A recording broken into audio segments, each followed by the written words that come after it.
Okay, this is the Weber Redline carburetor, the 646-38, the big bore, installed on a 1985 Nissan pickup, the Napa Z motor. Do the installation exactly how the booklet tells you to do, and taking the old one off, putting the new one on. What you're going to eliminate from the old one is you're going to eliminate this plate here, the adapter plate. Okay, that's gone. You will eliminate this anti-backfiring mechanism there. That was located down here in front of the carburetor. Okay, the hose goes over like that, something like that. Anyway, and the hose hooked up to the top of the air cleaner. You eliminate that. You eliminate the air cleaner that it came with. You're also going to eliminate this little vacuum deal thingy here. Okay, those are all eliminated.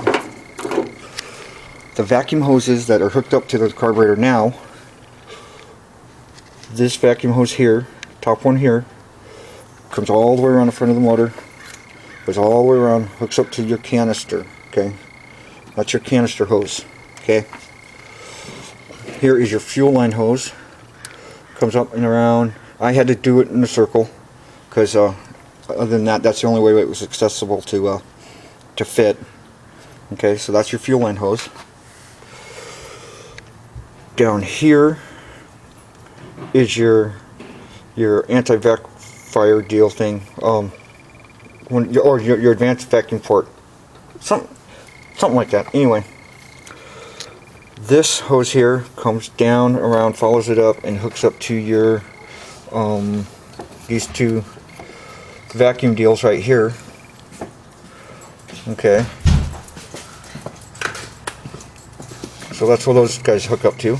This hose goes all the way down, and it hooks into the top of your intake manifold right there. Okay, there is another part to that back here. As I'll zoom in, okay, that part back here, you plug that one. Okay, now over here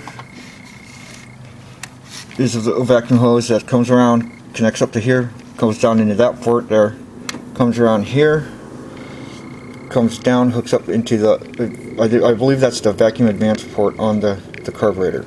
Okay, hooks up into there, comes down around, tees off again, goes all the way down, and you got your three tubes here, and that connects into,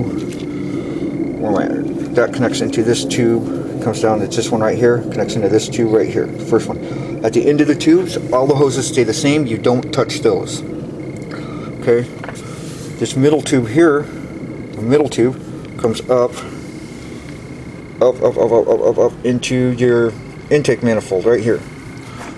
That's where this deal here used to hook into that.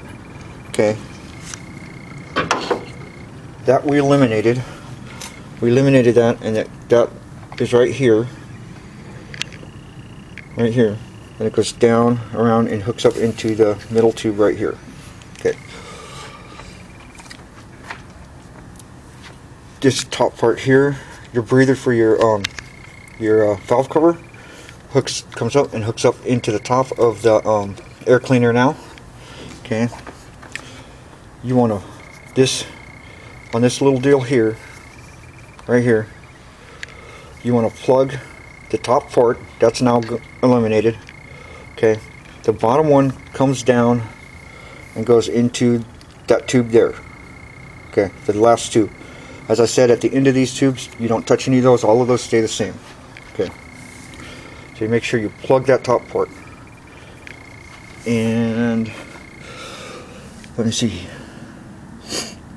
Okay, this here is your choke. Right here's your choke wire. Comes down. Here's the plug that was hooked up to the old carburetor. I did not cut the plug and attach the other piece. I just used it one end of the plug and I adapted into the wire. Okay, and you want to hook this choke wire up to the blue wire. It's the blue wire with red stripes right here. I'll zoom in on it for you. Shitty zoom, but Okay, the blue wire with the red stripes. That's the one you want to hook into for your choke. Come back out. This plug here was to your adapter plate here that you eliminate now.